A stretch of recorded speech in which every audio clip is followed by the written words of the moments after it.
ගරු ජනාධිපතිතුමනි, රුවන් මාපල්ගම කියන ගොම් වස්සාව වහාම බැඳ තමයි. රුවන් මාපල්ගම කියලා කියන්නේ ගම්පහින් පාර්ලිමේන්තුව ආපු පාර්ලිමේන්තු මන්ත්‍රීවරයෙක්. හැබැයි පාර්ලිමේන්තු මන්ත්‍රීකමකට තියා රාජ්‍ය සභාවක සහකාර ලේකම් තැනකටවත් ගැලපෙන පුද්ගලයෙක් නෙමෙයි කියලා ඔහු දැන් දිගින් දිගටම ඔප්පු කරමින් ඉන්නවා. රුවන් මාපල්ගම අද Facebook එකේ පෝස්ට් එකක් දාලා මෙන්න මෙහෙම සඳහනක් කරනවා. ශ්‍රී ලංකාව ඇතුළේ දේශපාලන බලය කියන්නේ අද කෑ ගහන හෙට නිහඬ වෙන පිරිසල කෝපයට ඕනෑ විදිහට නටවන්න පුළුවන් සෙල්ලම් බඩුවක් නෙමෙයි. රුවන් මාපල්ගමගේ දීර්ඝ පෝස්ට් එකක පළවෙනි ඡේදය තමයි මේ. මේකෙන් ඔහු අද කෑ ගහන හෙට නිහඬ වෙන පිරිස් කියලා ආමන්ත්‍රණය කරන්න වෙන කාටවත් නෙමෙයි.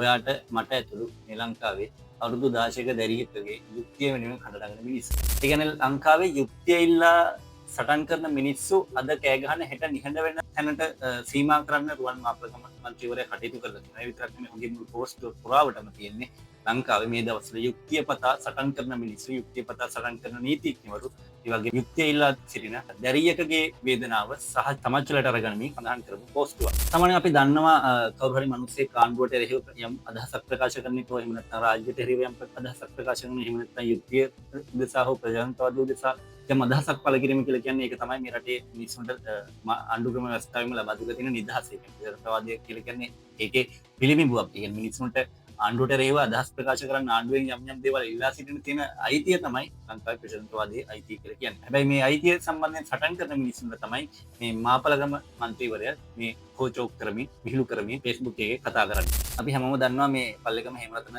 හිමියන්ට එරෙහිව තියෙන චෝදනාව මොකක්ද කියන එක. ඒ සම්බන්ධයෙන් අපි මීට කලින් වීඩියෝ එකක් කරා. බැලුව නැත්නම් ගිහලා බලන්න අපේ page එකේ ඇති. ඒ වගේම මේ සිදුවීම සම්බන්ධයෙන් මිනිස්සු කතා කරන්න ගත්තේ මේ සිදුවීම සම්බන්ධයෙන් සංවාද කරන්න ගත්තේ ඇත්තම නිකන් නෙමෙයි. ඒ සම්බන්ධයෙන් කියන්නේ අවුරුදු 16ක දරියක් දීර්ඝකාලීනව අපයෝජනයට ලක් වෙලා ඇයට යුක්තිය දිනා දීම පිණිස විතරක්ම නෙමෙයි.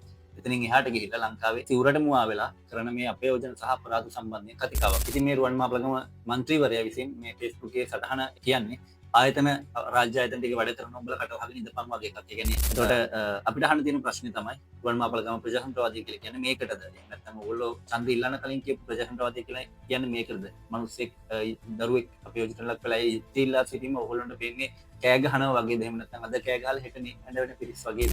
අවුරුදු 16ක දරියක් අපයෝජනයට ලක් වෙලා ඒ යුක්තිය ඉල්ලලා ඒ සිදුවීම සම්බන්ධයෙන් යම් කිසි කාලයක් ගත වෙලා ආණ්ඩුව නිහඬව ඉඳලා අන්තිමේදී මෙන්න මේ වගේ මෝඩ පෝස්ට් එකක් දාලා මුළු සමස්ත ආණ්ඩුවම විහිළුවට ලක් කරනවා. මාපලගම විසින් මේක කරන විහිළුව මොකක්ද කියලා ඇත්තටම ආණ්ඩුව විසින්ම ආණ්ඩුවේ ප්‍රශ්න කරන්න ඕන කියලායි මම හිතන්නේ. මාපලගම මන්ත්‍රීවරයා මේ පෝස්ට් එකේ එක තැනක සඳහන් කරනවා යුක්තිය කියන්නේ සාක්ෂි ගොනු කරලා විද්‍යාත්මකව නඩු පවරණයක් කියලා. ඔව් අපි පිළිගන්නවා. ඒ වගේම මන්ත්‍රීවරයාට අමතක වෙලා තියෙන නැත්නම් මන්ත්‍රීවරයා හිතාමතා අමතක කරනවාද කියලා දන්නේ නැහැ.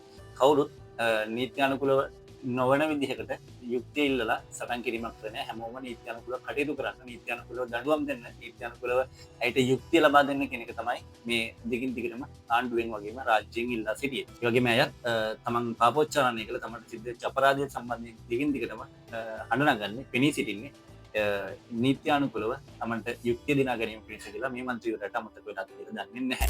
රුවන් මාපලගමට අමතක වෙලාද දන්නේ නැහැ. ලංකාවේ මිනිස්සු නිහඬ වෙන හැම තැනකදීම ලංකාවේ දේශපාලන බලය ක්‍රියා කරේ කොයි වගේද කියලා. ඒක උදාහරණ ඕන නම් මීට අවුරුදු 4කට කලින් ලංකාවේ 2022 සිද්ධ වෙච්ච අරගලය දිහා බලන්න කියලා රුවන් මාපලගමෙන් ඉල්ලනවා.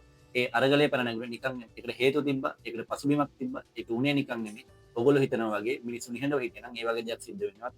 කොටින්ම අද ඔයගොල්ලෝ බලයට එනවා. රුවන් මාපලගම මේ පෝස්ට් එක පුරාවටම ඔහු ආණ්ඩුව විවේචනය කරන පුද්ගලයන් සතුරන් විදිහටත් ඒ වගේම ජනතා විරෝධයක් කියන්නේ මිනිස්සුන්ගේ විරෝධය පුරන කෙනෙක් කුමන්ත්‍රණයක් විදිහටත් ඒ වගේම මේ මාධ්‍ය කියලා කියන්නේ අපි මේ කතා කරන සෝෂල් මීඩියා එහෙම නැත්නම් මේ මාස් මීඩියා කියලා කියන්නේ විනාශකාරී කුමන්ත්‍රණ විදිහට ලඝු කරන්න හදනවා. ඒතරම මේක බරපතල ප්‍රකාශයක් සහ සටහනක්. රුවන් මාපලගම මේකේ බරපතලකම දන්නවා කියලා මම හිතන්නේ නැහැ. මොකද හන්දි ගානේ කෑ ගහ හිටපු මිනිස්සුන්ට පාර්ලිමේන්තු ෂීට් එකක් හම්බුනන් පස්සෙ ඊට වඩා දේවල් අපිට බලාපොරොත්තු වෙන්නත් බෑ. ඒගොල්ලෝගෙන් ඊට වඩා ව්‍යවස්ථාදායක ඇතුළේ මොනවද කරන්නේ කියලා වගේ ප්‍රශ්නයක් මම හිතන්නේ අත්‍තරම රුවන් මාපලගම වගේ මිනිස්සුකින් අහලා වැඩකුත් නැහැ. ඒකට අවසාන වශයෙන් අපිට අහන්න තියෙන්නේ ආණ්ඩුවේ රුවන් මාපලගම නෙමෙයි රුවන් මාපලගම මේ වගේ ප්‍රශ්නයක් අහලා කිසිම තේරුමක් නැහැ. මොකද එච්චර මොලයක් රුවන් මාපලගමට ඇති කියලා අපි හිතන්නේ නැහැ. අපිට ආණ්ඩුවෙන් අහන්න තියෙන්නේ දිගින් දිගටම අපයෝජන වෙච්ච දරියක් යුක්තිය ඉල්ලා සිටීමේ සටන කියලා කියන්නේ විහිළුවක්ද, ඒක නොකළ යුතු තරම් අපරාධයක්ද, ඒ වෙනුවෙන් හඬ නැගීම දඬුවම් ලැබිය හැකි වරදක්ද කියන එක.